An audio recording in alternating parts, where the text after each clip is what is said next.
Waalaikumsalam warahmatullahi Waalaikumsalam wabarakatuh. warahmatullahi Baik, wabarakatuh. kita mulai ya pertemuan kita siang ini dengan sama-sama membaca basmalah. Bismillahirrahmanirrahim. Bismillahirrahmanirrahim. Baik, kepada Mas Irwan Mas Duki ya untuk mempresentasikan rencana disertasinya, mudah-mudahan ini tidak berubah lagi nih ya Mas Irwan Mas Duki. Gitu. Insya Allah Pak Yus. Sekilas itu saya kira serius ini kayaknya, betul-betul serius gitu ya. Nah, oleh karena itu kepada Mas Irwan Mas Duki kita persilakan untuk mempresentasikan ya. Dan nanti setelah presentasi kita diskusi gitu ya. Itu kita persilakan ya Mas Irwan, silakan. Assalamualaikum warahmatullahi wabarakatuh. Waalaikumsalam warahmatullahi wabarakatuh. Bismillahirrahmanirrahim. Yang terhormat Bapak Yusdani selaku pembimbing kita semua, dan yang saya cintai semua teman-teman, mohon maaf apabila nanti jaringan saya agak terputus-putus. Ini saya sedang ada di pelosok Pacitan. Waduh, jauh. Ya. Di Pacitan di mana Mas? Persisnya di mana di Pacitan? Di Pantai Pidaan, Pak Yus. Iya, oke. Ya, kebetulan sedang touring dengan teman-teman ini. Alhamdulillah. Ya. Kemarin sudah saya kirimkan ke Mas Anam dan juga teman-teman, sekaligus juga sudah saya kirimkan langsung ke Pak Yusdani. Ya. Rencana penelitian saya, proposal saya, judulnya tentang kritik fikih khilafah menurut ulama Al-Azhar. Ya. Nah, samplingnya saya mengambil 2 ulama, yaitu Syekh Profesor Dr. Wahbah Az-Zuhaili dan Syekh Dr. Muhammad Thoyib. Ini sekarang menjadi Grand Syekh Al-Azhar. Nah, latar belakangnya adalah yang pertama, saya paparkan di situ karena maraknya isu-isu tentang khilafah Islamiyah yang ada di Indonesia. Kemudian dari Departemen Agama juga sudah berusaha menghapus materi fikih khilafah dari mata pelajaran fikih di madrasah-madrasah. Kemudian dipindahkan ke SKI. Kemudian juga dilatar belakangi oleh pembubaran Ormas Islam yaitu Hizbut Tahrir Indonesia. Tetapi meskipun sudah dibubarkan, meskipun usaha pemerintah memperkuat NKRI ini sudah luar biasa, tapi ideologi khilafah ini masih terus disebar, baik itu di masyarakat secara langsung maupun di media sosial. Oleh karena itu, saya ingin memberikan second opini bahwa selain Taqiyuddin An-Nabhani yang menjadi pendiri Hizbut Tahrir, yang mana beliau juga adalah lulusan dari Al-Azhar, ternyata dari Al-Azhar juga ada tokoh-tokoh yang dianggap otoritatif yang memiliki pandangan kritis terhadap fikih khilafah, yaitu Wahbah Az-Zuhaili yang dikenal sebagai ulama fikih abad 20 dan karyanya sudah sangat banyak sekali. Beliau sangat produktif, sangat prolifik. Di antara karyanya adalah Fiqhul Islami wa Adilatuhu. Kemudian belakangan ini juga menerbitkan buku judulnya Al-Fikru wal Fiqhul Mu'asir, yang di dalamnya membahas tentang masalah demokrasi dan khilafah. Kemudian Syekh Ahmad Thoyib, kenapa saya pilih? Karena beliau ini Grand Syekh Al-Azhar, tetapi dalam muktamar alami, muktamar internasional yang diadakan oleh Al-Azhar, mengundang tokoh-tokoh dunia, beliau dengan tegas mengatakan bahwa khilafah ini bukan konsep yang inherent dalam Islam, tetapi konsep khilafah ini merupakan produk sejarah, produk politik masa lalu, yang mana Islam tidak menentukan jenis sistem harus berupa khilafah. Bisa jadi dengan sistem lain, yang penting ada prinsip syura. Kemudian Ahmad Thoyyib juga dengan tegas mengatakan di dalam Al-Quran maupun hadis tidak ada nas-nas yang eksplisit harus mendirikan khilafah. Andaikan ada, itu ayatnya, hadisnya sudah dipolitisasi, dan jika ada hadis tentang khilafah itu secara sanad dianggap lemah karena muncul di era-era fitnah. Kemudian yang justru mengagetkan adalah Wahbah Zuhaili. Wahbah Zuhaili ini dianggap sebagai faqih yang konservatif, katakanlah seperti itu. Tidak ada yang menganggap Wahbah Zuhaili itu liberal. Paling mentok-mentoknya Wahbah Zuhaili dianggap sebagai faqih yang tawasud atau yang wasatiyah, yang moderat. Tetapi dalam konteks pemikiran politik, sebetulnya beliau tidak jauh beda dengan pemikiran-pemikiran seperti Ali Abdur Razik, seperti Gamal Al-Banna, seperti Al-Asmawi, dan juga ulama-ulama progresif lainnya yang mengatakan bahwa lam yu'ayyin Al-Quran wa sunnah al-khilafah. Jadi Al-Quran dan sunnah tidak menentukan sistem pemerintahannya harus khilafah. Jadi karena ini tokoh yang dianggap moderat, tidak dianggap liberal, tapi nyatanya punya kritik tajam terhadap khilafah, maka kita angkat. Dan dua pemikiran ini akan kami komparasikan. Kemudian di dalam rumusan masalah, saya ingin mengulas tentang sejauh manakah historisitas fikih khilafah. Jadi yang saya ulas bukan sejarah khilafah Islamiyah sepanjang sejarah, mulai dari Khulafaur Rasyidin, kemudian Umayyah, kemudian Abbasiyah, kemudian Buwaiyah, Saljukiyah, Murabbitin, Muwahhidin, sampai ke Ottoman Moghul, bukan. Tapi yang saya kaji adalah historisitas fikih khilafah atau tarihiyatul fikih khilafah, historisitas fikih khilafahnya. Kapan konsep fikih khilafah ini muncul? Karena kita tahu bahwa pada zaman Nabi belum ada fikul khilafah, bahkan fikih-fikih yang lain juga belum terkodifikasikan. Kemudian pada masa Khulafaur Rasyidin juga belum terkodifikasikan fikih khilafah. Pada masanya Umayyah juga belum terkodifikasikan, karena fikih khilafah pada masa Umawi ini masih masuk dalam diskursus akidah, diskursus ilmu kalam, di mana kelompok-kelompok yang berdebat pada saat itu adalah kelompok Mu'tazilah, Khawarij, kemudian Murji'ah, Syiah, Ahli Sunnah. Mereka berdebat dalil khilafah itu apa? Apakah nas, apakah akal? Mu'tazilah mengatakan akal, tetapi menurut Sunni dalilnya adalah nas. Sementara menurut Syiah dalilnya adalah wasiat. Nah, jadi ini perdebatan-perdebatan akidah. Sehingga pada masa itu orang Syiah menganggap bahwa khilafah itu termasuk rukun atau imamah itu termasuk rukun Islam. Tetapi pada masa Abbasiyah, khilafah ini kemudian ditarik dari diskursus akidah kepada diskursus fikih, di mana ulama-ulama pada saat itu mengatakan bahwa al-khilafah laisat minal badihiyah wal qat'iyah walakin minad dhoniyah. Jadi khilafah itu bukan bagian dari ilmu-ilmu pasti yaitu ilmu akidah, tetapi bagian dari ilmu dhoniyah yaitu fikih, di mana di dalamnya yahtalifu al-fuqaha fiha. Para fuqaha berbeda pendapat dalam khilafah ini. Dalam setiap persoalan, apakah itu pemimpinnya harus Quraisy, mereka berbeda pendapat. Apakah harus dipilih dengan syuro atau dengan wasiat, mereka berbeda pendapat.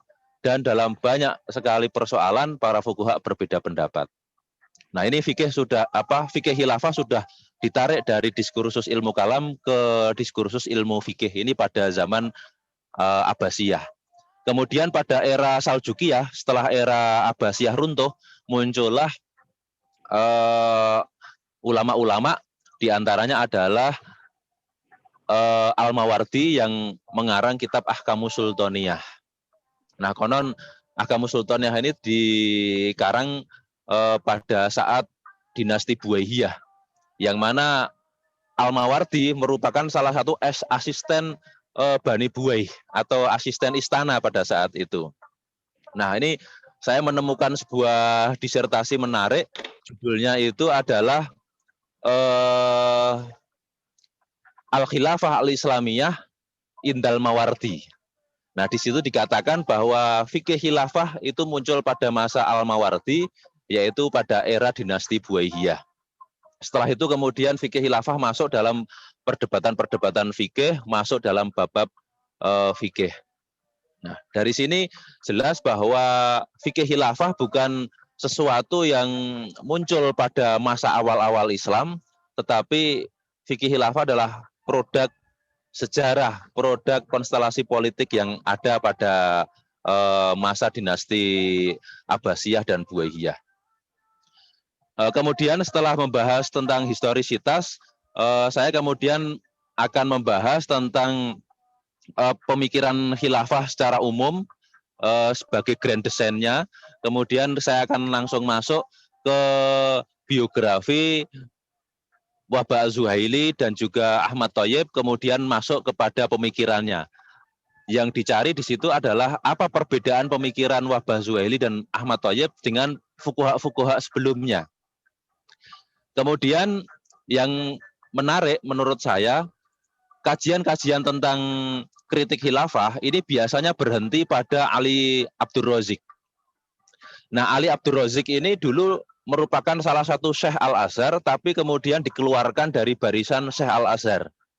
Nah, setelah saya telusuri dalam literatur-literatur kontemporer, ternyata Ali Abdur Razik dikeluarkan dari Masyayikh Al-Azhar bukan karena pemikirannya, tetapi karena pada saat itu penguasa Mesir sedang ingin menjadi khilafah, menggantikan khilafah Utsmaniyah yang sudah dibubarkan oleh Ataturk itu. Jadi setelah Turki itu khilafahnya bubar, pemerintah Mesir berambisi untuk menegakkan khilafah. Nah, tiba-tiba Ali Abdur Razik menulis sebuah buku judulnya Al-Islam wa Usul Hukum yang isinya adalah mengkritik khilafah. Jadi beliau dikeluarkan dari Masyikhah Al-Azhar bukan karena pemikirannya, tapi karena faktor politik. Nah, biasanya peneliti-peneliti seperti halnya yang ditulis oleh Pak Yusdani juga, Pak Yusdani juga membahas tentang Ali Abdur Razik. Pak Yusdani mengatakan bahwa sudah sangat banyak sekali yang membahas tentang Ali Abdur Razik. Nah, kemudian saya ingin membahas pemikiran kritik khilafah pasca Ali Abdur Razik. Dan di sini saya temukan dua tokoh yang cukup otoritatif, yaitu Wahbah Az-Zuhaili dan Ahmad Thayyib. Kemudian dari sisi teori, kerangka teorinya, saya meminjam teori tentang sejarah pemikiran yang diwacanakan oleh Kunto Wijoyo dan juga diwacanakan oleh Muhammad Abid Al-Jabri. Jadi intinya setiap pemikiran itu pasti ada al-madmun al-ideologi atau ideological content. Nah, saya ingin mengungkap ideological content dalam pengarang atau kepengarangan kitab-kitab tentang politik Islam, di mana setiap fuqaha yang menulis tentang politik Islam itu tujuannya tidak lepas dari usaha justifikasi terhadap pemerintahan yang sedang berdiri.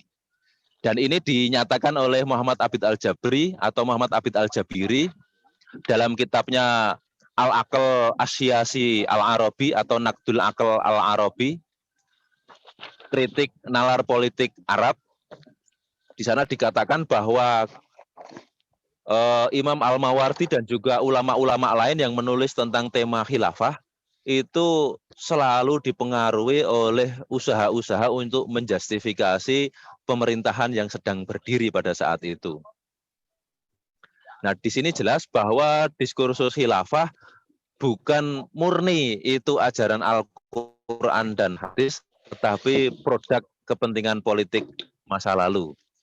Dan yang memprihatinkan, konsep yang seharusnya tidak sakral, belakangan ini dianggap sakral, dan orang-orang yang tidak setuju dengan khilafah dianggap kafir, bahkan sistem selain khilafah juga dianggap sistem kafir. Contohnya misalkan ad-demokratiyah nidhamul kufur yahrum ahduha. demokrasi itu sistem kafir yang haram untuk diambil misalkan. Tapi Wahbah Az-Zuhaili dan juga Ahmad Thayyib punya pemikiran ad-demokratiyah al-islamiyah, yaitu demokrasi Islami, di mana setiap sistem demokrasi yang di situ menegakkan konsep syura, maka sudah bisa dianggap sebagai demokratiyah al-islamiyah. Nah, ini sangat menarik. Jadi mengkritik khilafah kemudian mengusulkan ad-demokratiyah al-islamiyah, bukan ad-demokratiyah al-hurbiyah, bukan demokrasi barat. Nah, ini yang saya anggap menarik dari pemikiran mereka berdua. Kemudian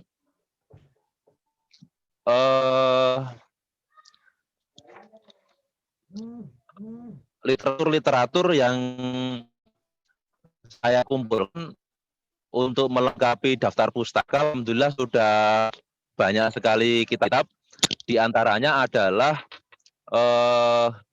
jurnal-jurnal dan juga kitab-kitab hasil Muktamar Al-Azhar yang diselenggarakan pada tahun 2016 dan 2018. Ini mengundang ulama-ulama sedunia dan semuanya menulis tentang. Halo? Iya, silakan. Ya, intinya sudah banyak yang melakukan kajian-kajian tentang naqdul fiqhil khilafah atau kritik fikih khilafah, tetapi mereka kajiannya bersifat umum dan tidak kajian tokoh. Nah, di sini sisi pembeda antara kajian yang akan saya lakukan dengan kajian para ulama-ulama dan pemikir-pemikir yang diundang di dalam Muktamar Alami di Kairo. Kalau saya lebih mengkaji pemikiran Wahbah Az-Zuhaili dan Ahmad Thayyib. Nah, kajian tentang Wahbah Az-Zuhaili dan Ahmad Thayyib, kalau kita masuk ke studi pustaka atau penelitian terdahulu, memang sudah ada sekian kajian yang mengkaji Wahbah Az-Zuhaili dan Ahmad Thayyib, tetapi belum ada yang spesifik membahas tentang konsep kritik khilafah. Yang ada adalah konsep ekonominya, konsep pendidikannya, fikih muamalahnya, kemudian fikih ubudiyahnya, kemudian pembaharuan Wahbah Az-Zuhaili dalam fikul islami. Tapi setelah saya searching, kemudian saya gali dari beberapa informasi, belum ada yang spesifik mengkaji naqdu fikhil khilafah inda Wahbah Az-Zuhaili wa Muhammad Ahmad Thayyib. Oleh karena itu saya mantap untuk mengambil tema ini. Barangkali teman-teman yang sudah membaca proposal disertasi saya bisa memberikan saran kritik, dan dari Pak Yusdani juga sangat saya tunggu saran kritiknya untuk perbaikan proposal disertasi saya. Mungkin presentasi saya cukupkan sekian dulu, nanti kita lanjut di sesi tanya jawab. Assalamualaikum warahmatullahi wabarakatuh.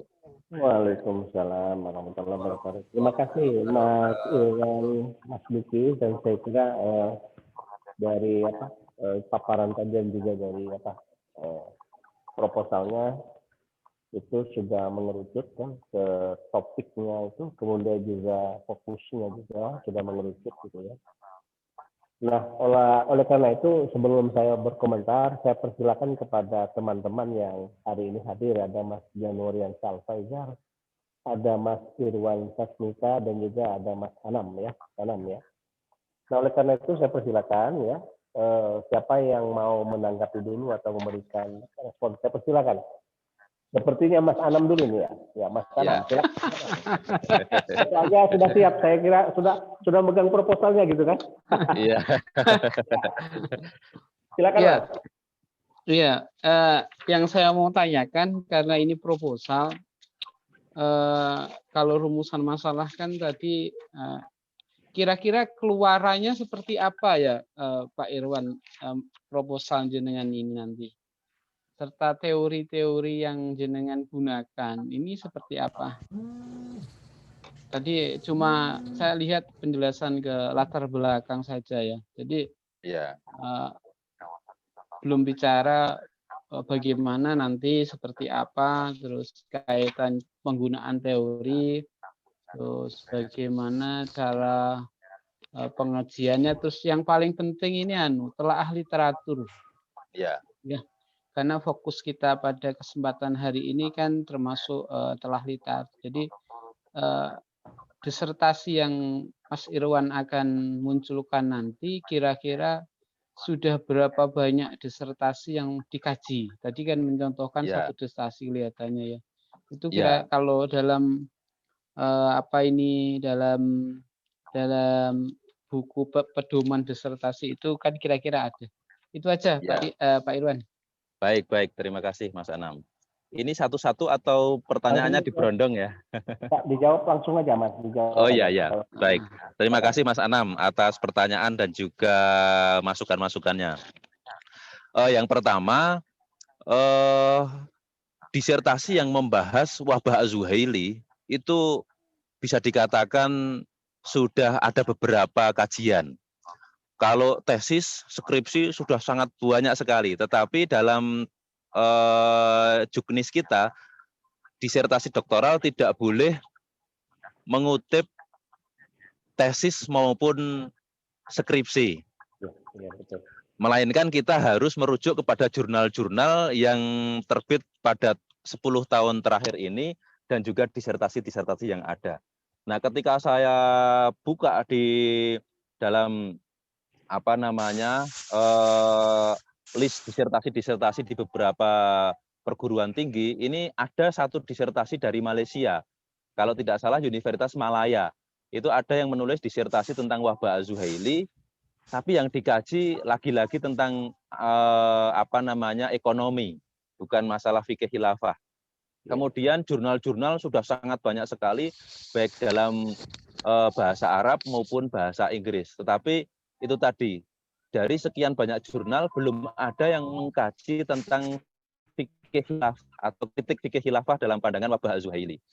Kemudian Ahmad Thoyyib itu yang saya temukan baru ada 1-2 penelitian yang dilakukan oleh mahasiswa Duta Wacana yang membahas tentang peran Ahmad Thoyyib dalam sebagai peacemaker, sebagai pembuat perdamaian di Timur Tengah yang menginisiasi perdamaian dengan merangkul para pendeta, pastor-pastor yang ada di Timur Tengah.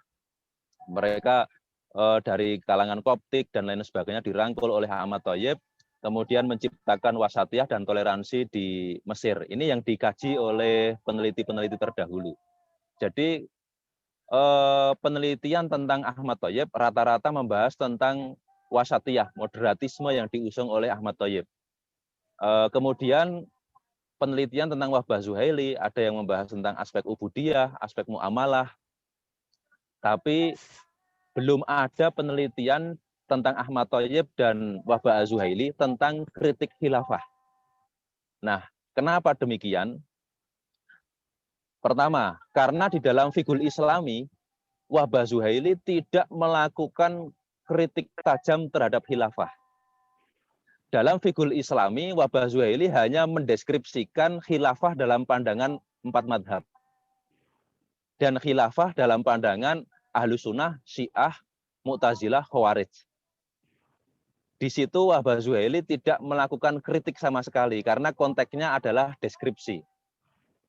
Tetapi dalam kitab yang belum lama ini terbit dan saya baru dapat kopiannya dari teman saya, kemudian saya print out.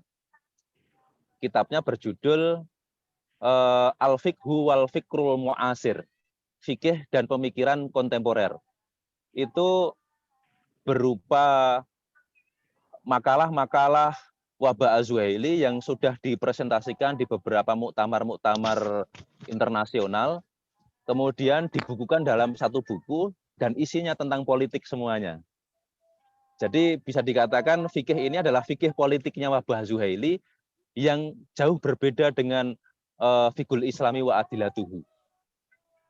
Dalam fikul Islami wa adilatuhu, mulai dari bab pertama imamah sampai akhir sudah saya baca, itu hanya ada 1 lembar yang melakukan kritik terhadap khilafah. Beliau mengatakan bahwa Islam itu yang penting adalah bagaimana hukum-hukumnya bisa diterapkan. baik itu melalui sistem demokratiyah ataupun khilafah ataupun republik ataupun suyu'iyah ataupun istirokiyah. Nah, ini luar biasa, baik itu dengan sistem sosialis, republik, demokrasi, sistemnya apapun, yang penting menjamin terlaksananya hukum Islam, itu sudah cukup. Ini dalam fikul Islami. Tetapi dalam kitab yang baru itu, Al-Fiqh wal Fikrul Mu'asir, ini nampak perubahan pemikiran Wahbah Zuhaili. Ada transformasi pemikiran dari Wahbah Zuhaili, di mana dulu tidak kritis terhadap atau kritisnya terhadap khilafah itu hanya sekitar 10% lah katakanlah. Tapi dalam kitab yang sekarang ini sangat getol dalam mengkritik fikih khilafah. Kenapa? Karena di Suriah adalah tempat munculnya ISIS. Maka Wahbah Zuhaili berkepentingan melakukan kritik terhadap khilafah supaya ideologi ini tidak digunakan oleh ISIS untuk mengobrak-abrik Suriah.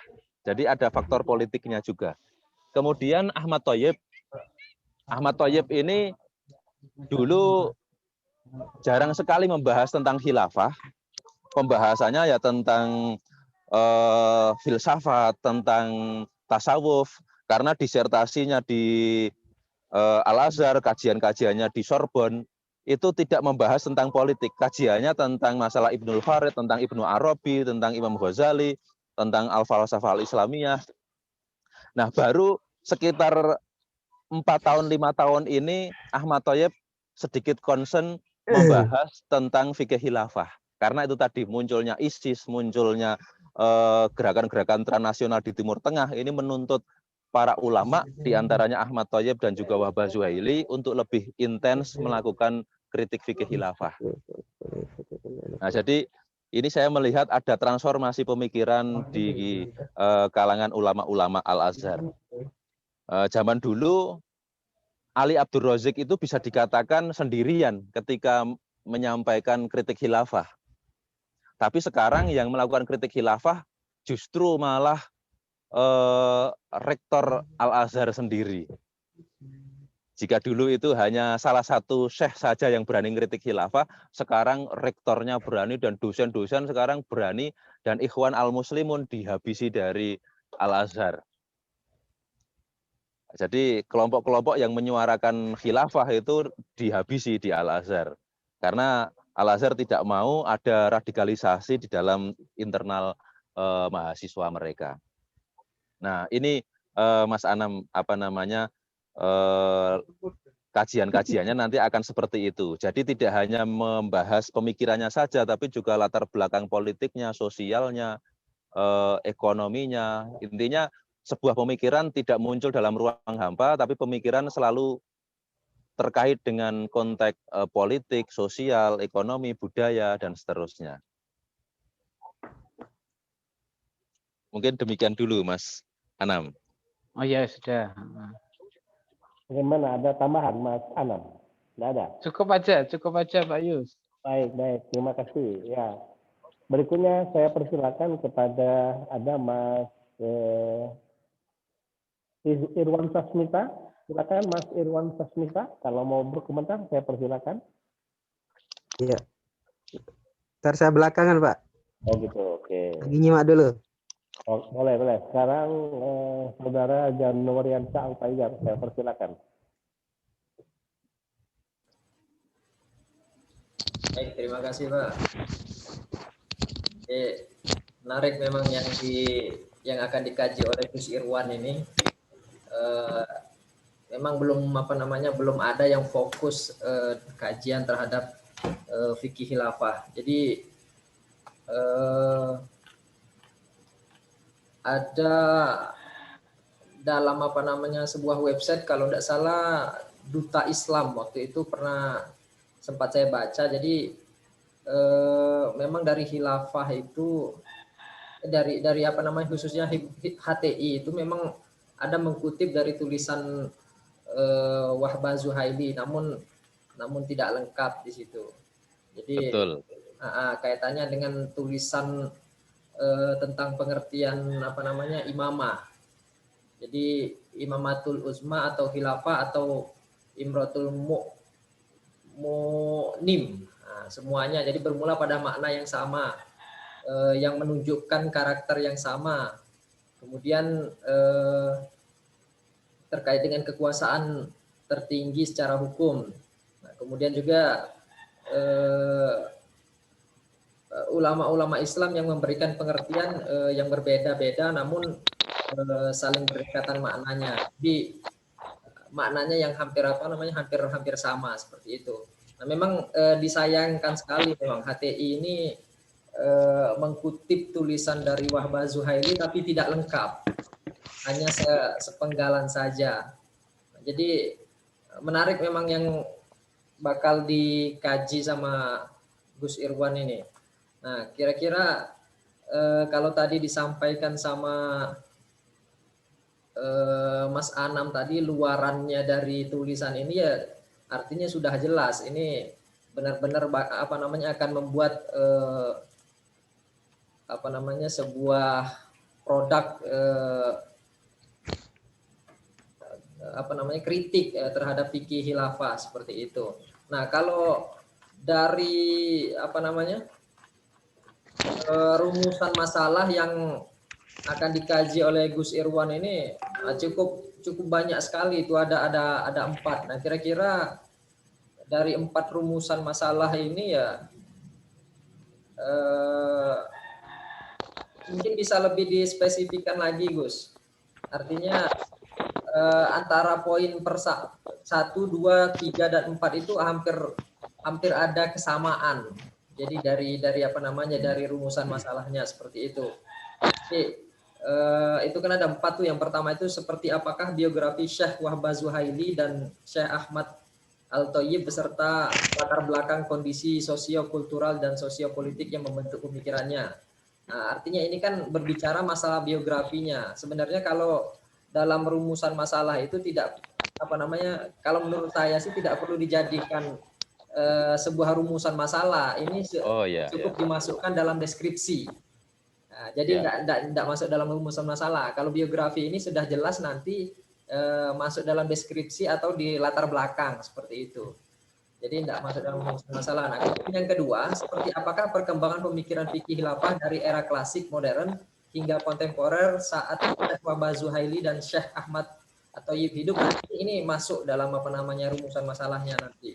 Kemudian yang ketiga, seperti apakah pandangan-pandangan kritis Syekh Wahbah Zuhaili, nah ini dan seterusnya ini masuk. Kemudian yang keempat, sejauh manakah relevansi pemikiran Syekh Wahbah Al-Zuhaili dan Syekh Ahmad Thayyib untuk meluruskan paham khilafah yang saat ini semakin menjamur di Indonesia. Nah, poin keempat ini yang cocok sekali dibawa atau dikembangkan dalam pemikiran atau fikih khilafah yang ada di Indonesia, seperti itu, Gus. Jadi untuk yang poin pertama tadi, kalau menurut saya itu tidak perlu dijadikan rumusan masalah, begitu, Gus. Dari saya. Terima kasih. Assalamualaikum warahmatullahi wabarakatuh. Waalaikumsalam warahmatullahi wabarakatuh.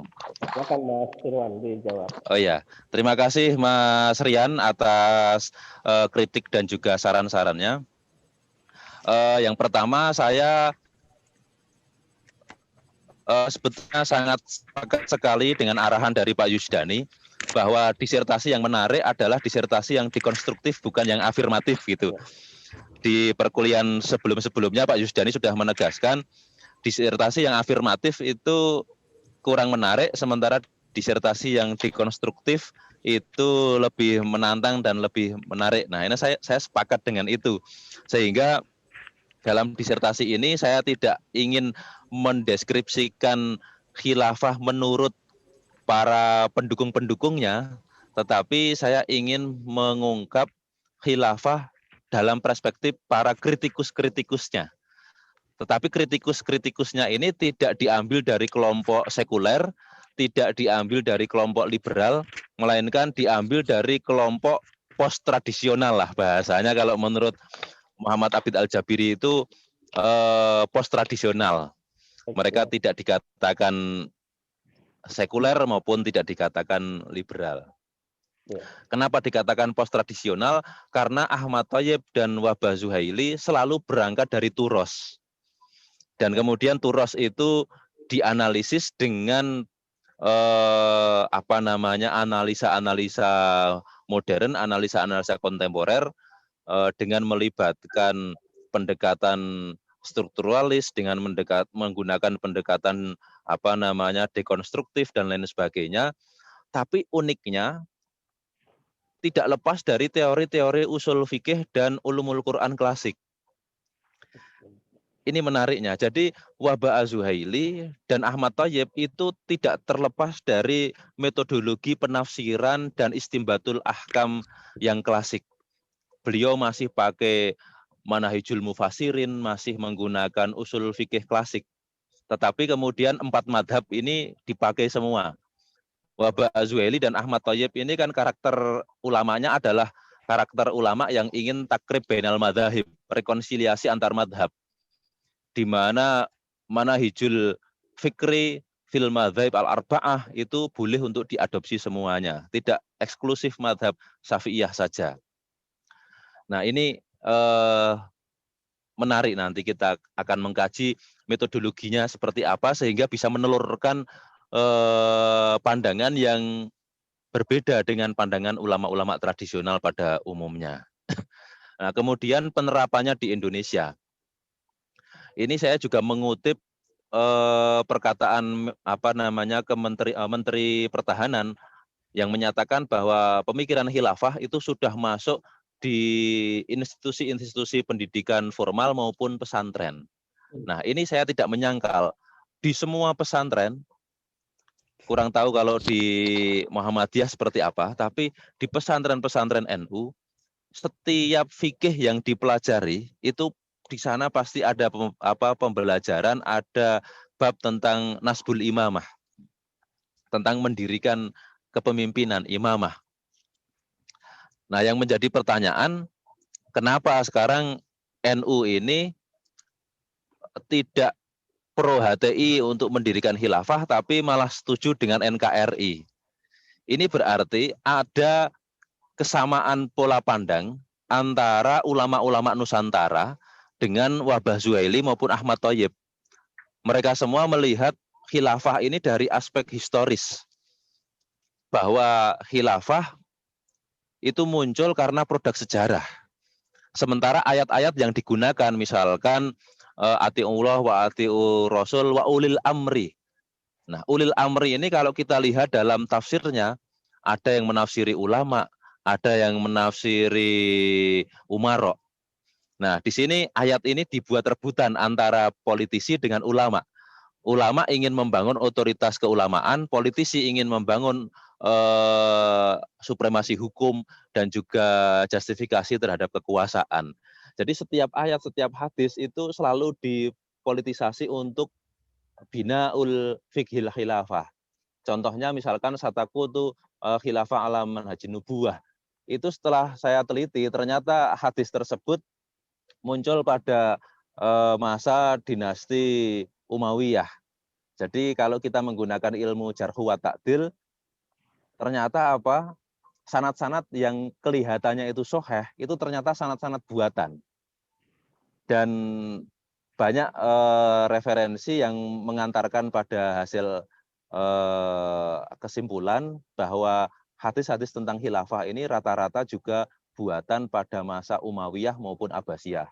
Salah satu contohnya misalkan Al-A'imah min Quraisy, bahwa seorang pemimpin haruslah dari Quraisy. Ternyata ini muncul pada masa dinasti Abbasiyah. Yang membuat adalah orang-orang Sunni. Kenapa? Karena mereka takut kepemimpinan direbut oleh orang Turki yang bukan Quraisy. Nah, jadi hadis-hadis politik ini ada latar belakang sejarahnya. Dan ini disebut dengan al-ahadis as-siyasiyah, hadis-hadis politis. Sehingga Ahmad Amin, seorang sejarawan terkemuka, Ahmad Amin ini punya kitab Fajrul Islam, Duha Islam, Duhrul Islam, Yaumul Islam. Dia mengatakan bahwa setiap ada hadis yang berbau politik, maka itu maudhu. Setiap hadis yang berbau politik itu hadisnya dipalsukan. Nah, ini luar biasa. Jadi nanti akan kita dekonstruksi itu hadis-hadis politik itu. Dan juga ayat-ayat yang dipolitisasi nanti akan kita singkap. Contoh lagi misalkan para pendukung khilafah itu menggunakan ayat wa id qala rabbukal malaikati inni ja'ilun fil ardi khalifah qalu ataj'alu fiha may yufsidu fiha wa yasfiku dima wa nahnu nusabbihu bihamdika wa nuqaddisu lak itu. Kata khalifah di situ itu bukan khalifah pemimpin khilafah, tapi itu khalifah dalam arti Adam diciptakan sebagai duta Tuhan di muka bumi untuk memakmurkan bumi, untuk tidak mengalirkan darah membunuh sesama manusia di muka bumi. Jadi khalifah di situ artinya adalah duta Allah di muka bumi, bukan pemimpin politik dalam sistem khilafah. Nah, jadi ini ayat tentang khilafah ini dipolitisir semua ini, dan nanti akan kita reinterpretasi dengan pendekatan hermeneutika, bahwa tapi hermeneutika yang juga berbasis pada ilmu-ilmu keislaman seperti usul fikih, jarhu wa ta'dil, kemudian manhajut tafsir, akan kita buktikan bahwa ayat-ayat dan hadis-hadis tersebut sudah dipolitisasi. Nah, gitu Mas Rian. Dan nanti kajian tentang biografi Wahbah Zuhaili nanti bisa kita hapus dari rumusan, tapi kajian tokoh kita tetap tidak bisa lepas dari kajian biografi, karena sebuah pemikiran tidak berdiri sendiri menurut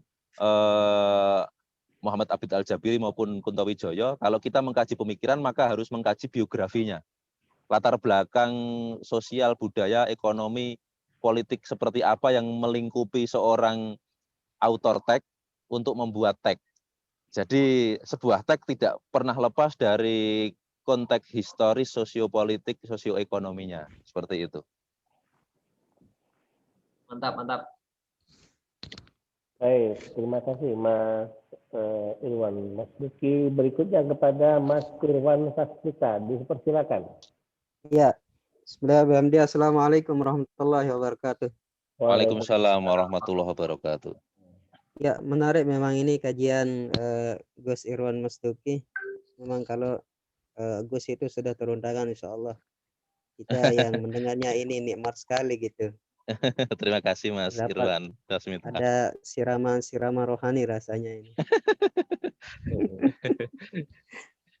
Ya, saya akan menyampaikan satu dari Al-Quran dan satu dari Al-Hadis. Tapi mungkin sebelum lari ke sana, mungkin saya mau ini sudah dijelaskan tadi, tapi saya kurang menyimak. Sebenarnya alasan utamanya Grand Al-Azhar itu tidak sesuai dengan dengan sistem khalifah ini apa ya? Standar hukumnya atau istimbat hukumnya ngambil dari mana? Itu yang pertama. Kemudian yang kedua, ada dalam Al-Quran surat An-Nur ya, ayat 55 yang berbunyi wa'adallahu alladhina amanu minkum wa 'amilus shalihat liyastakhlifannahum fil ardi kama istakhlafal ladzina min qablihim wa la yumakkinanna lahum dinahum alladzi irtada lahum wa la yubaddilannahum min ba'di khawfihim amna ya'buduna la yusyrikuna fi syai'an wa man kafara ba'da dzalika fa ulaika humul fasiqun. Ini ayat yang menceritakan tentang khilafah. Kemudian ada dalam hadis ya, hadis Sahih Bukhari nomor 6611 ataupun ada di Sunan Tirmizi nomor 2474 ya. Yang kurang lebih redaksinya berbunyi an Abi Sa'id Al-Khudri anin Nabi sallallahu alaihi wasallam qala illa lahu bitanatani bitanatu ta'muruhu bil khairi wa tahadduhu alaihi wa bitanatu ta'muruhu bisyarri wa tahadduhu alaihi wal ma'sumu man asamallahu. Ini juga hadisnya yang kurang lebih mengatakan bahwa kita disuruh untuk mengangkat khalifah ya. Khalifah di atas muka bumi. Khalifah dalam artian khilafah gitu. Kemudian dari satu Al-Quran, kemudian satu hadis ini, kira-kira gimana ya dengan itu pendapatnya Grand Sheikh Al-Azhar? sebenarnya masih banyak juga Al-Quran, ayat Al-Quran tentang khilafah ini dan hadis-hadis Nabi tentang khilafah juga. Itu saja, Gus Irwan. Ya, Terima kasih. terima kasih Gus Irwan Sasmita atas masukan dan juga saran-sarannya serta beberapa dalil-dalilnya tadi. Dulu ketika saya di Sanawiyah dan awal-awal saya di Aliyah, itu saya mengkaji Ahkamus Sultaniyah, saya maknai gandul sampai penuh itu.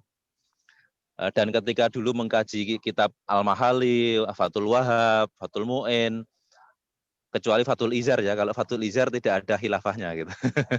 Iya, ya. Itu saya pernah terpengaruh dan pernah punya sikap bahwa sistem negara Indonesia ini salah karena tidak sesuai dengan kitab kuning.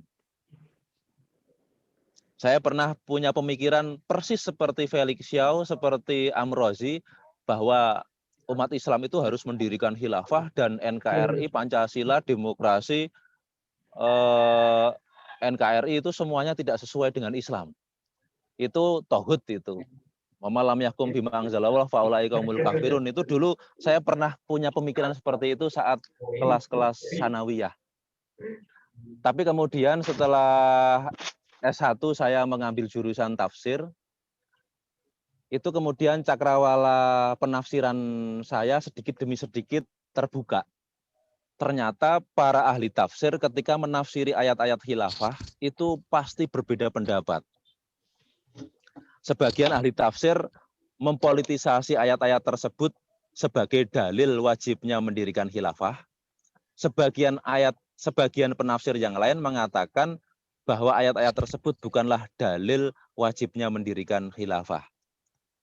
Contoh misalkan kita bisa membuka dalam tafsir Al-Qurtubi dan juga Tobari, ketika membahas ayat-ayat tentang istikhlaf dan juga ayat-ayat khalifah, itu beliau-beliau selalu mengatakan wahadhil ayat dalilun ala wujubi nasbil imamah atau ala wujubil khilafah al-islamiyah. Seperti itu. Tetapi ketika kita menggunakan analisa historis atau asbabun nuzul, kenapa menggunakan asbabun nuzul? Karena Ibnu Taimiyah, Ibnul Qayyim al-Jauziyah, kemudian Imam Suyuti, dan para ahli Quran lain mengatakan man lam ya'rif as-sabab lam ya'rif al-musabbab. Barang siapa tidak tahu sababun nuzul, dia juga tidak tahu makna Al-Quran secara objektif. Maka wajib, ini ada suara-suara masuk. Ya, ya mohon di-unmute ya. Ketika kita menafsirkan Al-Quran, maka harus memperhatikan sababun nuzul. Tidak boleh mengabaikan sababun nuzul. Dan ayat-ayat tentang istikhlaf tadi, itu artinya bukan istikhlaf dalam arti politis mendirikan khilafah, tetapi itu istikhlaful umat, badal umat. Setelah ada umat kafir, akan diganti dengan umat Islam. Ketika ada Fir'aun, akan diganti dengan kaumnya Musa yang iman kepada Allah. Setelah ada orang-orang Romawi, akan diganti dengan orang-orang yang iman kepada Isa al-Masih. Setelah ada generasi jahiliyah, akan diganti dengan umat Islam. Jadi istikhlaf di situ itu adalah umat-umat terdahulu yang ingkar kepada Allah diganti dengan umat yang iman kepada Allah. Jadi itu konteksnya seperti itu, bukan konteks khilafah Islamiyah politik, itu bukan. Tapi sering sekali terjadi ulama-ulama tafsir kita ini memang memperkosa ayat-ayat istikhlaf dan khalifah supaya menjadi dalil wajibnya mendirikan khilafah. Dan Ahmad Thayyib maupun Wabah Az-Zuhaili kemudian menyadari itu dan sampai kepada kesimpulan lam yujad annas fil Quran wala fil hadis alladzi yadullu ala wujubi iqamatil khilafah. Tidak ada nas dalam Al-Quran maupun hadis yang mewajibkan harus sistemnya khilafah.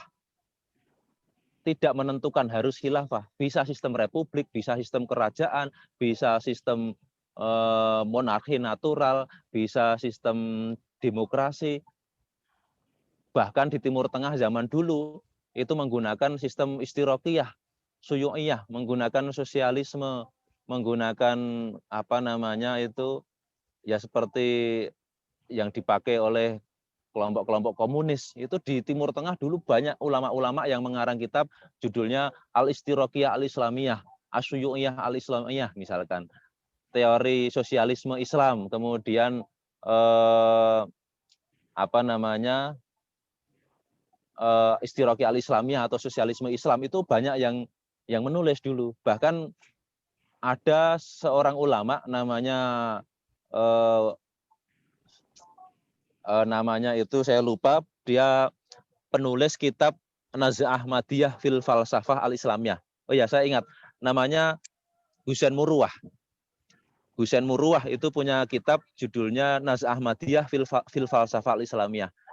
Nah, dia menggunakan teori Jadaliyah Madiyah Tarikhiyah atau dialektika materialis historis untuk meneliti Islam, sejarah Nabi, fikih dan lain sebagainya. Dan pada akhirnya berkesimpulan bahwa Nabi ini sangat mendukung kaum proletar, misalkan gitu. Karena Nabi ini sangat mendukung du'afa wal masakin, misalkan. Nah ini kan artinya selalu ada second opini di dalam Islam.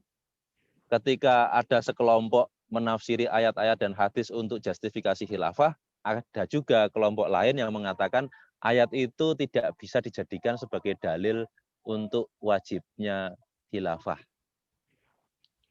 Jadi selalu ada second opini. Nah, di sini kita akan menimbang kekuatan opini pembanding ini. Karena mainstream Sunni jelas khilafah Islamiyah. Kalau Syiah jelas imamah. Jadi konsep khilafah itu sebetulnya bukan konsep Islam, itu konsep politik Sunni. Konsep politik Sunni. Kalau konsep politik Syiah, imamah namanya. Nah, kemudian para sufi-sufi itu ingin keluar dari dilema perbedaan antara khilafah dan imamah, mereka membuat konsep al-wilayah. Jadi kalau Sunni ingin membangun otoritas politik berupa khilafah, Syiah ingin membangun otoritas politik berupa imamah, kaum sufi ingin membangun otoritas spiritual namanya al-wilayah. Makanya ada diskursus tentang kewalian dan wali-wali itu. Jadi sebetulnya ini perang diskursus ini antara satu sekte dengan sekte yang lainnya. Oleh karena itu Muhammad Abid Al-Jabiri dalam Naqdul Aql Siyasi Al-Arabi, kritik nalar politik Arab, dia mengatakan bahwa politik Arab itu adalah produk dari sektarianisme. Jadi al-fikru asya sivil Islam muntajul firaq al-islamiyah. Pemikiran politik Islam adalah produk dari sekte-sekte Islam. Oleh karena itu kita lihat antara Khawarij, Syiah, Sunni, Murji'ah, Jabariyah, Qadariyah, dan lain sebagainya, itu punya konsep politik yang berbeda-beda. Bahkan dalam Syiah sendiri, dulu imamah, sekarang sudah berubah menjadi wilayatul faqih. Jadi ada dinamika sistem pemikiran politik Islam di Syiah, dulunya imamah, karena imamnya sudah hilang, kemudian memunculkan gagasan baru yaitu wilayatul faqih yang sekarang di Iran itu menggunakan konsep wilayatul faqih. Nah, di Sunni ini tidak ada dinamika yang cukup kuat karena wacana-wacana tentang kritik khilafah itu selalu disesat-sesatkan. Ali Abdul Razik membuat kitab Al-Islam wa Usul Hukum, dianggap ulama su'. Ada karakter assassination di situ, ada pembunuhan karakter di situ. Padahal kalau kita membaca kitabnya Al-Islam wa Usul Hukum, wah itu argumentasinya kuat sekali. Argumentasinya kuat sekali. Kemudian kita juga bisa membuka kitabnya Al-Asmawi, judulnya Al-Khilafah Al-Islamiyah dan juga Al-Islam Asyasi. Wah itu luar biasa, pemikiran yang sangat mencerahkan. Yang istri saya telepon ini, saya tolak dulu. Seperti itu Mas Irwan Sasmita. Saya izin ngangkat telepon sebentar. Silakan, silakan.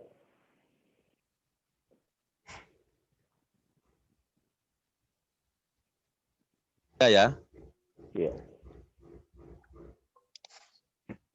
Demikian Gus Irwan Sasmita. Baik, terima kasih Mas Irwan, Mas Duki. Apakah masih ada yang mau bertanya lebih lanjut? Saya persilakan. Ini Mbak Duki. Boleh komentar sedikit, Pak? Silakan, Oh iya, Mas. Silakan. monggo. Silakan. Ya, ini komentar sedikit ya. Jadi menurut saya ya, bahwa khilafah itu memang ada nasnya ya, ada sumbernya baik Al-Quran maupun Al-Hadis. Banyak kitab-kitab hadis mengatakan seperti itu, baik itu di kitab Sahih Bukhari dan Muslim juga ada, kemudian di Kutubus Sittah itu juga ada, kemudian nas Al-Quran juga banyak membicarakan seperti itu. Itu menurut saya bahwa itu memang ide khilafah itu memang datang dari ada nasnya dari Al-Quran maupun dari Al-Hadis. Kemudian selanjutnya mengenai tafsiran dari Al-Quran itu memang kalau kita sejarah kita lihat penafsiran Al-Quran dari waktu ke waktu, dari zaman ke zaman, memang pendekatannya selalu berbeda. Ada yang menafsirkan Al-Quran dengan pendekatan historis, sejarah, dan ada yang menafsirkan Al-Quran dengan kemauan para penguasa pada saat itu, baik itu pada zaman Khalifah Abbasiyah maupun Khalifah Umayyah. Namun yang menurut saya dan saya yakini bahwa nas khilafah itu ada dalam Al-Quran dan Al-Hadis, akan tetapi untuk penerapannya itu tidak diwajibkan. Kenapa tidak diwajibkan? Tergantung kemampuan umat Islam itu. Kalau memang mampu untuk menerapkan khilafah, ya silakan. Tapi kalau tidak mampu untuk menerapkannya, tidak apa-apa. Tapi kalau ajarannya memang ada dalam Islam gitu, tapi untuk penerapannya tergantung kemampuan kita. Itu saja mungkin tanggapan saya. Ya, mungkin saya ada tanggapan sedikit ini untuk Gus Irwan Sasmita itu. Ya, silakan, silakan. Ya, mungkin kita perlu membuka kitab Ahkamus Sultaniyah karya Imam Al-Mawardi. Di sana dikatakan ikhtalafal ulama fi wujubi nasbil imamah. Wa dzahaba ba'dul ulama ila anna wujubi iqamatil khilafah itu aklan laisa syar'an. Wa dzahaba ba'duhum syar'an wa aklan. Kemudian kewajibannya hal al-wajib fi iqamatil khilafah itu al-wajib alal kifayah aula, atau wajib itu ain atau wajib kifayah. Ternyata dikatakan di situ wajib kifayah. Idza aqama ba'dul muslimin ay ahlul hali wal aqdi sakoto adzunub anil muslimin. Jadi yang wajib mendirikan khilafah itu bukan semua umat Islam. Yang wajib mendirikan khilafah itu hanya ahlul hali wal aqdi dan orang-orang yang memiliki al-ahliyah. Ahlul hali wal aqdi, bukan semua orang gitu. Nah, di sini perbedaannya dengan Taqiyuddin An-Nabhani.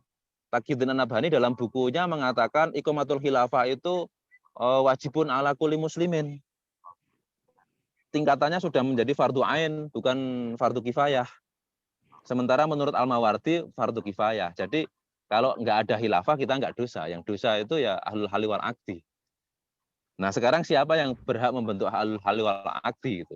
Apakah orang Sunni? Kalau orang Sunni nanti Wahabi atau Ikhwanul Muslimun atau NU atau Muhammadiyah. Nah, ini nanti repot lagi. Dan yang menarik seperti ini, ulama-ulama Wahabi itu sekarang ada kelompok di sana yang mengatasnamakan Alibroliyun Al-Wahabiyun atau Alibroliyun As-Suudiyun, liberalisme Wahabi atau liberalisme Arab. Itu ulama-ulama muda di Mekah, karena untuk menjustifikasi pemerintahan Saudi sekarang, mereka mengkritik Hizbut Tahrir, mengkritik HTI, mengkritik khilafah. Oleh karena itu di Arab Saudi sekarang bukan sistem khilafah yang dipakai, tetapi ya sistem kerajaan. Gitu. Nah, artinya apa? Pemikiran orang-orang Saudi yang mengatasnamakan liberaliyun as-suudiyun tadi itu juga untuk menjustifikasi pemerintahan Saudi saat ini. Dan ini terjadi pula kepada para ahli hadis dan ulama-ulama masa lalu. Mereka menafsirkan ayat dan hadis itu berdasarkan semangat zamannya. Karena zamannya itu zaman khilafah, ya menafsirkan ayat-ayat itu dengan al-ibrah bi umumil lafzi la bi khususis sabab. Dipolitisasi dengan kaidah al-ibrah bi umumil lafzi la bi khususis sabab. Sementara kelompok lain menggunakan kaidah al-ibrah bi khususis sabab la bi umumil lafzi. Nah, di sini ada terobosan manhaji menurut Kiai Haji Sahal Mahfud yang sangat bagus menurut saya. Al-ibrah bi umumil lafzi wa khususis sabab ala sawa. Jadi teks dan konteks semuanya harus dilihat. Tidak hanya teksnya saja, tidak hanya konteksnya saja, tapi teks dan konteks itu harus dilihat. Nah, saya melihat ulama-ulama yang mempolitisasi ayat-ayat ini karena hanya melihat al-ibrah bi umumil lafzi saja. Sementara ulama-ulama yang mengatakan bahwa ayat ini sama sekali tidak ada hubungannya dengan politik juga hanya pakai al-ibrah bi khususi sabab saja, sehingga teks Al-Quran hanya relevan untuk masa lalu saja. Nah, ini yang tengah-tengah adalah al-ibrah bi umumil lafzi wa khususi sabab. Nah, tetapi seperti yang kita lihat, Ki Haji Mahfud tetap saja tidak setuju dengan sistem khilafah meskipun menggunakan kaidah itu. Nah, ini bisa menjadi perbandingan. Demikian Gus Iron Sasmita. Jadi menurut saya lebih setuju dengan yang mengatakan bahwa dalam Al-Quran dan hadis tidak ada nas yang menentukan harus sistem khilafah. Yang ada adalah yang penting ada kepemimpinan yang bisa mewujudkan keadilan, kesejahteraan, dan lain sebagainya. Jadi lebih pada nilai. Yang penting itu pada nilai-nilai, bukan pada bentuk pemerintahannya. Seperti itu. Terima kasih. Baik, terima kasih Mas Irwan, Mas Diki, dan juga teman-teman yang sudah memberikan respon dan juga masukan ya untuk ke pasangan dari proposal Mas Irwan, Mas Diki. Pertama, saya mungkin begini untuk secara substantif proposal yang diajukan Mas Irwan, Mas Diki ini saya kira sudah bisa diproses untuk dilanjutkan menjadi sebuah proposal ya. Itu pertama. Nah, akan tetapi yang kedua yang perlu dicermati kembali sistematika struktur penulisan proposal itu mohon disesuaikan dengan buku pedoman kita ya. Jadi misalnya pertama latar belakang dan seterusnya gitu ya. Tapi coba distrukturkan atau disistematisasi sesuai dengan buku pedoman kita ya.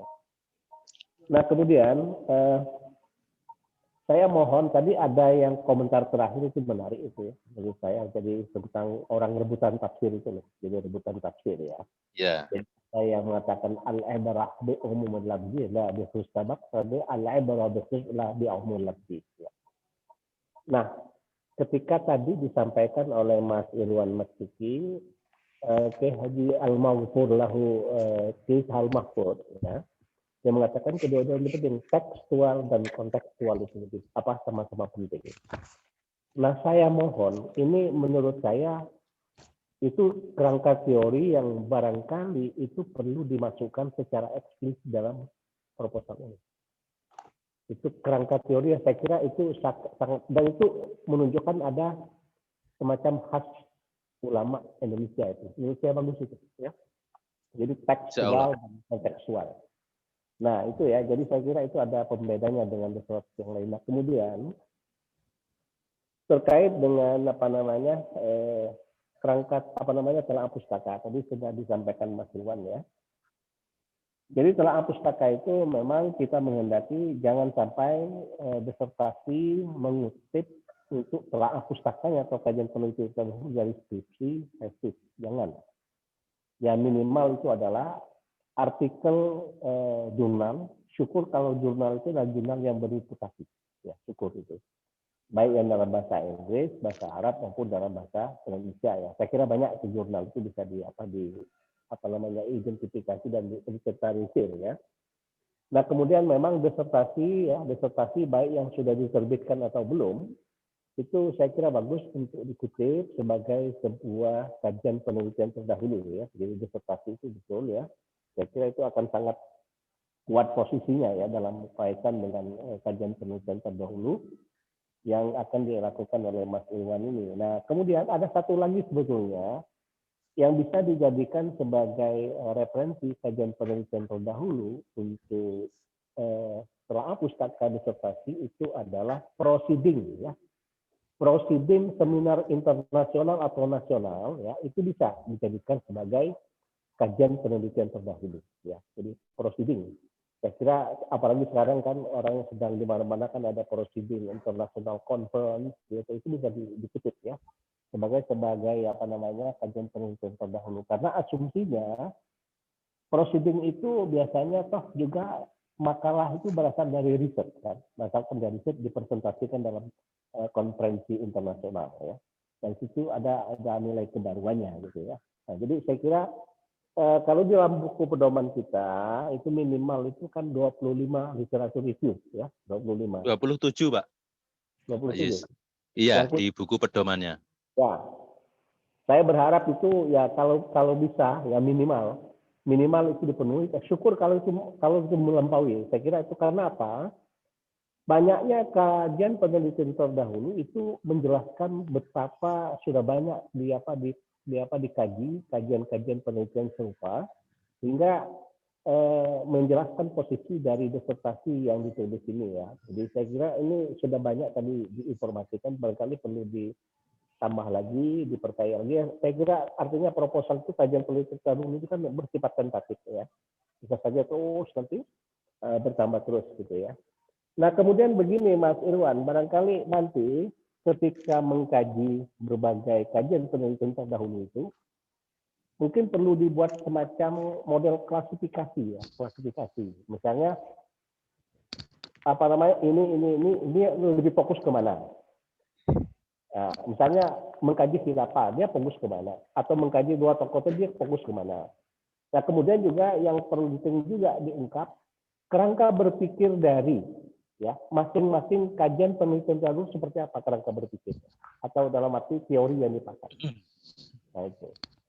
Nah juga yang lain. Nah jadi buat klasifikasi begitu sehingga nanti lebih mengerucut ke bawahnya akan mengantarkan kepada Mas Irwan. Ternyata Mas Irwan akan mengatakan bahwa disertasi saya ini problemnya ini sudah jelas berbeda dengan berbagai problem yang dikaji oleh kajian penelitian terdahulu.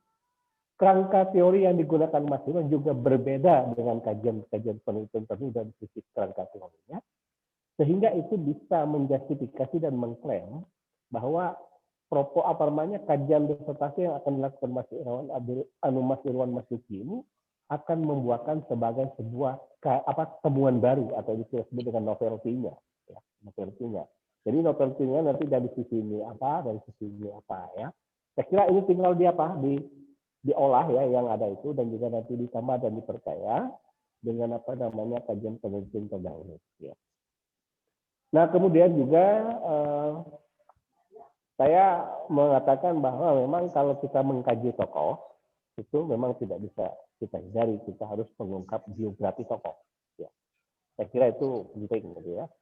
Ya termasuk tadi yang disebut dengan sejarah sosial kehidupan tokoh ya. Jadi sejarah sosial, jadi latar belakang pendidikan, latar belakang budaya, latar belakang politik, kalau dia pun berafiliasi dengan ideologi apa yang dia kembangkan dan sebagainya, dan juga termasuk keahlian dia di dalam kajian keislaman misalnya, keahlian dia termasuk mungkin juga potret karya-karya dia, ya.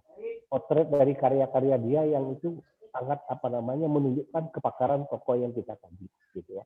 Nah, jadi saya kira di dalam proposal yang kita diskusikan hari ini itu sudah muncul gitu ya. Jadi saya kira memang itu salah satu kelaziman ketika kita mengkaji tokoh, maka biografi tokoh itu perlu kita tulis. Nah kemudian yang barangkali juga nanti mungkin tadi saya begitu mendengar Mas Irwan tadi ya, berbagai hal itu mungkin memang perlu dia dikristalkan lagi kerangka teorinya, dikristalkan lagi. Jadi seperti yang teorinya almarhum al-maghfur lahu Kaisal Makut ya, itu tentang tekstual kontekstual, itu saya kira perlu itu nanti, sehingga dari berbagai rumusan itu menjadi sebuah kerangka teori yang dibangun oleh Mas Irwan, sehingga itu nanti akan lebih kuat lagi gitu ya. Nah, kemudian yang tidak kalah pentingnya mungkin yang perlu dilakukan ini adalah teknis penulisan, Mas, ya, teknis penulisan. Ya, salah satunya itu adalah bagaimana menulis footnote misalnya sesuai dengan pedoman kita, kemudian bagaimana menulis daftar pustaka sesuai dengan pedoman kita. Saya kira itu komentar saya, dan ini menurut saya dalam secara substantif dan juga ini baik dan segera untuk diproses dan dilengkapi nanti ya. Dan juga kaitannya Pak Musli juga nanya-nanya proposal ya. Kemudian juga Profesor Dr. Juhaya juga nanya-nanya proposal ya. Ya, saya kira nanti akan mengerucut menjadi proposal yang betul-betul nanti matang betul ya. Matang betul. Dan saya berharap angkatan ini ya, angkatan yang sekarang ini, saya kira juga ini ada problem, karena problem kita adalah problem PIN ya. PIN itu tolong betul-betul dipikirkan. Nah, menurut saya tugas-tugas yang sudah ada seharusnya segera diselesaikan. Karena nanti kalau tidak diselesaikan, saya khawatir nanti akan mengganggu waktu kita penyelesaian di akhir. Nanti kita sudah mau ujian, tapi ada nilai yang belum keluar, nah, itu jadi masalah juga. Jadi gitu. Saya kira itu Mas Irwan Mestuki ya, komentar saya, dan juga tadi baik sekali saya komentar teman-teman dan juga tambahan dari teman-teman, itu perlu dipertimbangkan ya, untuk dijadikan sebagai bahan pengkayaan ya dari proposal yang diajukan oleh Mas Irwan ini. Saya kira itu komentar saya. Mungkin kalau masih ada yang perlu kita diskusikan, monggo, atau mungkin yang lain sudah siap untuk presentasi, gimana? Yang lain gitu. Ada yang apa minggu depan apa? Minggu depan. Apa Mas? Minggu depan Mas Anam. Mas Anam minggu Ya, depan. bisa. Oke, ya, siap ya. Baik. Nah, jadi Mas Irwan, Mas Duki, saya kayak begitu ya komentar saya. Baik, Pak. Dan Baik. saya kira ini sudah mengerucut itu ini, dan fokusnya sudah jelas, dan saya kira kontribusinya jelas. Ya, udah bagus itu. Wah, istimewa ini, istimewa.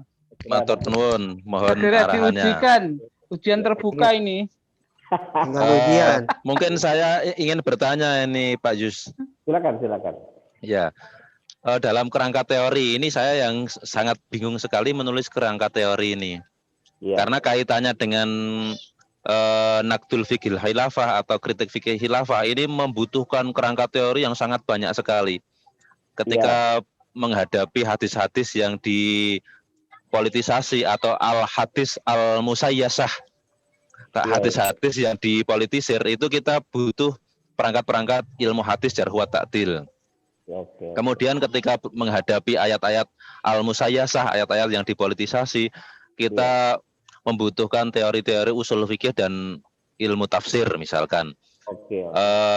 Kemudian ketika kita membahas teori fikihnya gitu, kita membutuhkan kaedah-kaedah fikih yang tidak hanya 1-2 kaedah. Nah, apakah semuanya ini nanti juga harus ditulis dalam kerangka teori? Maka kalau demikian kerangka teori saja bisa berpuluh-puluh halaman untuk menuliskan teori ini gitu. Ya, baik, saya kira itu pertanyaannya yang itu mendasar. Jadi dalam disertasi itu kalau kita mau bikin struktur ya, struktur kerangka teori itu ada 3 level. Pertama yang kita sebut dengan grand theory. Nah, nanti saya harapkan dari apa yang disampaikan oleh Mas Irwan tadi, itu mana posisinya sebagai yang paling atas. Itu namanya grand theory. Atau yang kita sebut teori dasarnya. Nah, setelah itu nanti diturunkan dari teori dasar yang kita sebut dengan middle theory, teori antara. Nah, kemudian baru yang ketiga itu applied theory. Applied theory itu adalah teori yang operasional. Nah, coba nanti tadi sudah dikatakan ada kaidah memahami hadis, ada kaidah memahami ayat, gitu kan. Kemudian bagaimana metode tafsir, bagaimana metode fikih, usul fikih dan sebagainya. Nah, itu posisinya itu kalau itu teori dasar itu masuk di grand theory, di grand theory. Nah, turunan dari grand theory itu adalah yang kita sebut dengan middle theory. Ya. Nah, coba nanti dibuat struktur gitu, Mas Irwan ya. Mana yang kita masuk dengan teori yang paling dasarnya mana? Apakah nanti metode tafsir dan metode pemahaman hadis itu sebagai grand teori atau bukan? Nanti baru di situ baru turun nanti ada kaidah fikih, usul fikih ya, kerangka metodologi. Nah, baru nanti operasionalnya seperti apa. Nah, jadi bisa dibuat semacam hierarki seperti itu. Ya. Nah, nanti saya kira ini yang barangkali yang perlu distrukturkan. Ada grand, ada middle, ada applied theory. Ya. Ya. Yang mungkin menjadi kebingungan saya seperti ini Pak Yusdani. Pembahasan seperti ini kan kita butuh multidisipliner ya. Artinya ya dari analisis politik, sosial, budaya, sejarah, juga usul fikih, kemudian teori tafsir, kaidah fikih, sangat banyak sekali. Dan kadang-kadang satu kaidah hanya digunakan dalam satu kasus, nanti di kaidah yang lain tidak dipakai misalkan. Jadi ini apakah semuanya harus terangkum dalam kerangka teori atau cukup hanya globalnya saja? Dalam kajian ini kita melibatkan ilmu-ilmu usul fikih, ilmu tafsir, ilmu hadis. Nah, ya, saya kira kalau mau rinci bagus, tetapi kalau tidak perlu rinci tidak apa-apa. Tetapi tadi saya kira perlu diwadahi dengan tiga struktur tadi. Mana yang kita kategorikan sebagai grand theory, mana yang kita kategorikan sebagai middle theory, mana yang kita kategorikan sebagai applied theory. Gitu. Jadi saya kira itu apakah misalnya tafsir itu justru yang paling memegang peranan misalnya, karena tafsir itu akan dipengaruhi oleh berbagai faktor tadi ya. Nah, nanti metode tafsirnya ya, jadi pertama metode memahami teks misalnya. Nah, itu metode memahami teks itu grand misalnya.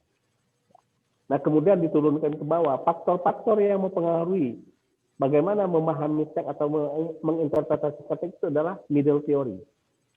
Nah, isu yang akan diangkat adalah isu tentang yang applied teorinya adalah ayat dan hadis yang atau kaidah-kaidah yang terkait dengan khilafah itu misalnya. Itu bisa distrukturkan seperti itu.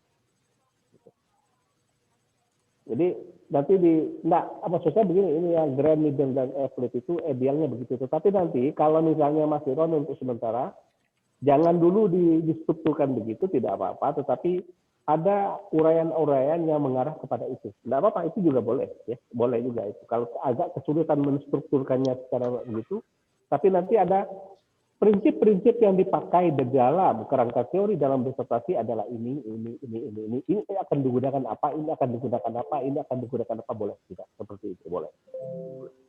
Jadi saya itu bagaimana Mas Irwan untuk mengemasnya ya. Maksud saya lebih kepada kemasannya seperti apa. Ya.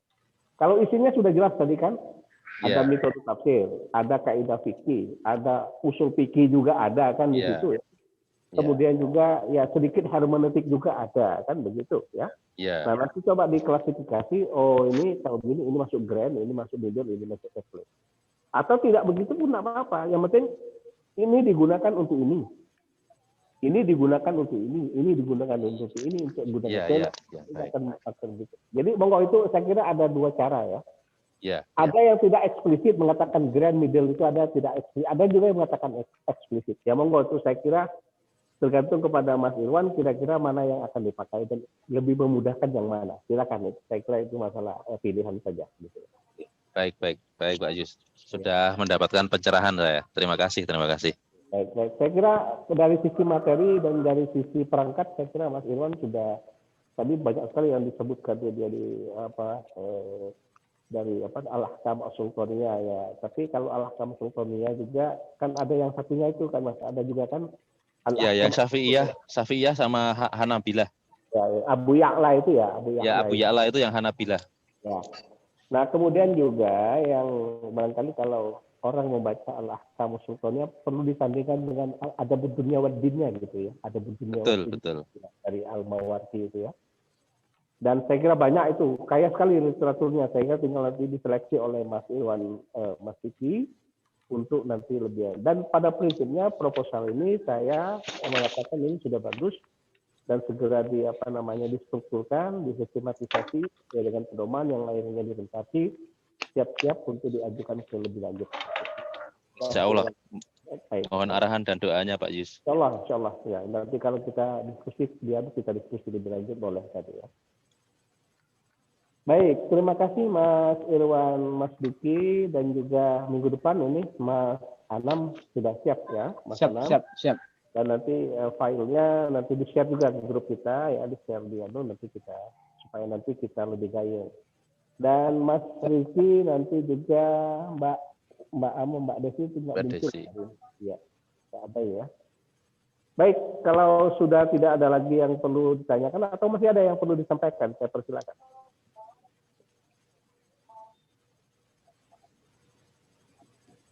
Mas Anam, Mas. Untuk proposal teman-teman lain sudah saya kirim ke email, Pak. Oh ya, Alhamdulillah. Alhamdulillah ini.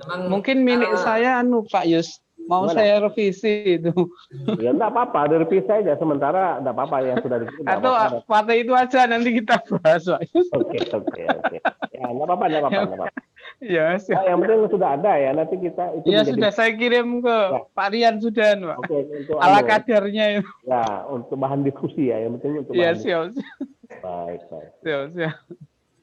Baik, saya kira kalau sudah tidak ada lagi yang perlu kita sharingkan, saya kira cukup ya pertemuan kita sore ini. Dan sekali lagi saya ucapkan terima kasih kepada terutama Mas Irwan, Mas Kiki yang sudah mempresentasikan proposalnya. Kemudian juga terima kasih kepada Mas Ana, Mas Irwan Sasmita dan juga Mas Januari Al-Faizar yang sudah memberikan respon ya. Jadi kita ini adalah kecil tapi efektif ya. Jadi, Siap. Dan saya kira ini lebih produktif ya. Dan saya kira ini saya berharap betul ini angkatan kelas ini nanti kalau bisa wisudanya baru. Amin. Insya Allah. Amin. Jadi kita buat kejutan di IWA, ini angkat ini wisudanya bareng gitu kan. Jadi alat promosi. Mungkin ini ada satu pertanyaan lagi Pak Yus. Silakan Mas. Ya, misalkan itu proposal belum diujikan tapi disertasinya sudah mulai digarap, mencuri setar itu boleh nggak ya Pak Yus ya? Boleh. Saya malah sudah. Yang penting bahannya sudah diolah saja nanti justru. Iya. Boleh itu malah bagus itu sudah nabung. Pak Yus, ya. Kalau yang untuk semester 4 itu jadwal kita ya Pak Yus, proposal sama kompre ya Pak Yus. Ya, betul. Oh. Jadi maksud saya begini Mas Anam, kalau memang sudah siap, makanya kita genjot betul ini proposal ini sudah selesai. Selesai ini kalau teori sudah selesai kan langsung kompre. Oh iya siap. Udah kompre, udah proposal kita ajukan untuk diuji gitu loh. Langsung kita tunjuk proposal sama kompromator. Ujian proposal selesai garap gitu loh. Nah, siap. Strategi Mas Irwan, Mas Duki itu bagus. Jadi ini kayaknya sudah siap, sudah ada bahannya, sudah mulai disisir lah. Nah, tinggal sedikit. Apa sudah jadi mungkin ini Pak Yus? Sedikit. Ya, siapa tahu, jangan sudah jadi betul itu ya. Belum. Iya. Baik, saya kira siap. Terima kasih dan kalau tidak ada lagi yang perlu kita diskusikan ya, kita anggap cukup pertemuan kita sore ini sampai ketemu Kamis yang akan datang ya. Siap. Baik. Ya Allah. Mari kita akhiri dengan sama-sama membaca hamdalah. Alhamdulillahirabbil alamin. Wassalamualaikum warahmatullahi wabarakatuh. Waalaikumsalam. Waalaikumsalam warahmatullahi wabarakatuh.